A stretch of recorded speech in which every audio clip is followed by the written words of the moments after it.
Think beyond a degree. Build real impact. Shape your future with an MBA. From IILM University. Bharat और UAE ने रणनीतिक रक्षा साझेदारी के लिए फ्रेमवर्क समझौते पर काम करने के लिए लेटर ऑफ इंटेंट पर हस्ताक्षर किए हैं। इसमें द्विपक्षीय व्यापार को साल 2032 तक 200 अरब डॉलर तक ले जाने की बात भी कही गई है, जिसे सुनकर पाकिस्तान को बड़ा झटका लगा है। पाकिस्तानी एक्सपर्ट, जिनका नाम है कमर चीमा, उन्होंने इस मीटिंग को लेकर कहा है कि दोनों देशों की लीडरशिप को अगर देखें तो जो कुछ हुआ है मैंने पहले ऐसा कभी नहीं देखा है। उन्होंने ये भी कहा कि यूएई ने भारत के साथ जो डिफेंस एग्रीमेंट साइन किया है ये कोई मजाक नहीं है।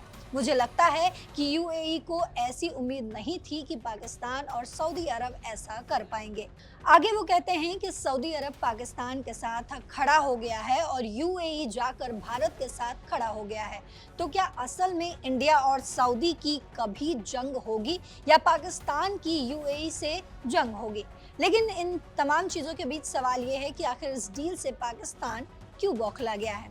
इस पर ज्यादा जानकारी के लिए मेरे साथ दैनिक जागरण के वरिष्ठ पत्रकार नीलू रंजन सर जुड़े हैं। उनसे समझते हैं कि आखिर इस डील के बाद पाकिस्तान क्यों बौखला गया। सर, आपसे समझना चाहेंगे कि यूएई का जो है वो भारत के साथ डील होता है, लेकिन लगातार जो है इस पर पाकिस्तान बौखलाया हुआ नजर आ रहा है, आखिर क्यों?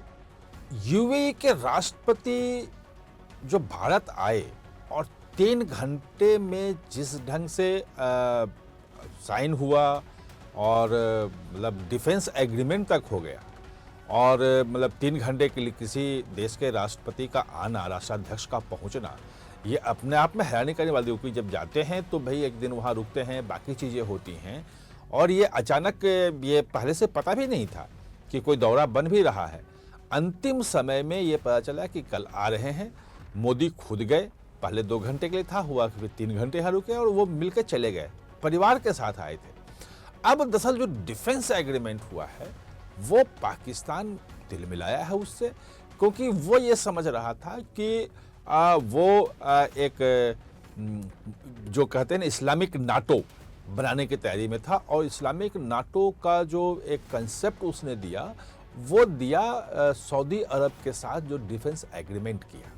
और उस एग्रीमेंट के तहत डिफेंस में कोई सामान बेचने का भी नहीं है। उसमें वो कह रहा है कि वो अपना जहाज़ जो है वो लड़ाकू विमान बेचेगा और ये करेगा, चाइना के साथ मिलकर बन रहा है, लेकिन अभी उसकी कोई खरीदार नहीं है। वो बांग्लादेश के लिए भी कह रहा है, इंडोनेशिया को भी कह रहा है, लेकिन उसकी जो पूरी कोशिश ये थी कि उसका जो सैन्य शक्ति है, परमाणु ताकत है पाकिस्तान, तो जैसे अमेरिका नाटो को लीड करता है वैसे पाकिस्तान लीड करे और जो मुस्लिम देश हैं सब उसके हथियार खरीदें और उससे वो पैसे कमाए। अब जो यूएई आया है और डिफेंस डील हुआ है, तो पाकिस्तान का जो पूरा का पूरा ये एक जो मुस्लिम नाटो का जो अगुवाई करने का जो पूरा सपना था वो सपना चकना शुरू हो गया है।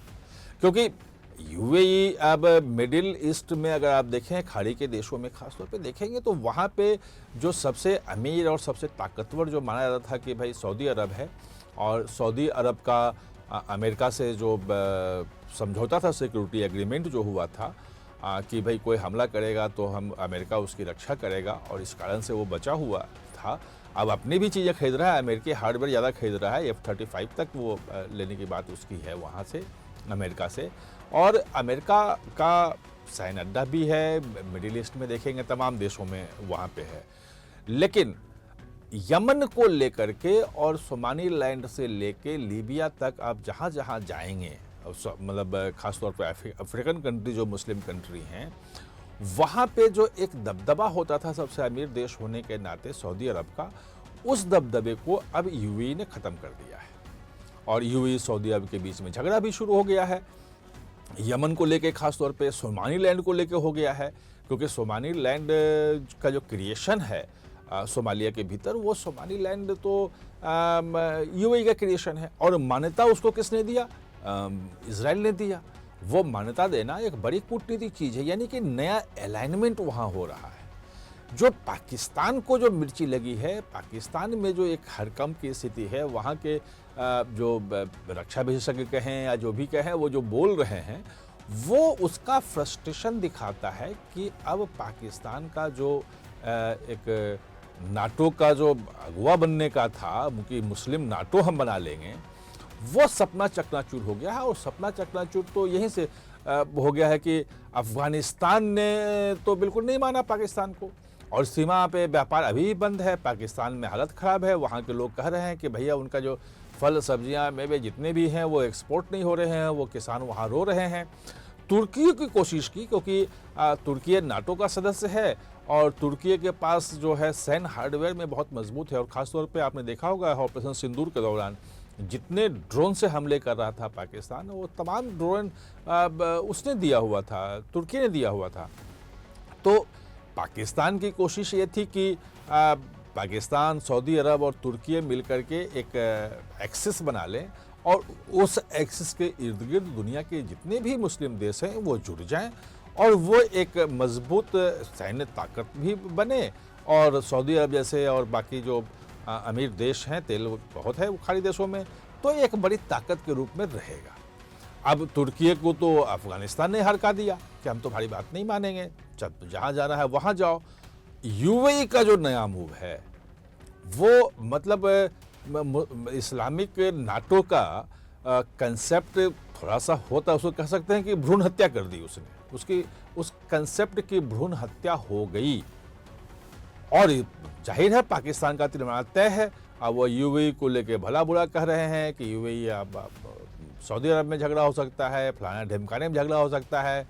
भारत पाकिस्तान में होगा तो यूएई क्या जाएगा भारत के साथ, सऊदी अरब कहाँ जाएगा, ये तमाम तरह की चीज़ें कही जा रही हैं जिसका कोई मायने नहीं है। मायने सिर्फ ये है कि अब पाकिस्तान का जो मंसूबा था उस मंसूबे पे यूएई के राष्ट्रपति का जो भारत 3 घंटे के दौरे ने वो पूरा का पूरा उस पर पानी फेर दिया। बिल्कुल सर, तो आपने समझा नीलू रंजन सर से कि आखिर क्यों यूएई की डील से जो है पाकिस्तान बौखलाया हुआ और किस तरीके से भारत जो है अपनी पूरी तैयारी में, हालांकि पाकिस्तान की बौखलाहट जो है वो साफ नजर आने लगी है, लेकिन इस पर और क्या कुछ अपडेट निकल कर सामने आता है वो हम आप तक पहुंचाते रहेंगे, क्योंकि हमारी लगातार नज़र इस पर बनी हुई है। देश और दुनिया की तमाम खबरों के लिए देखते रहिए दैनिक जागरण। नमस्कार।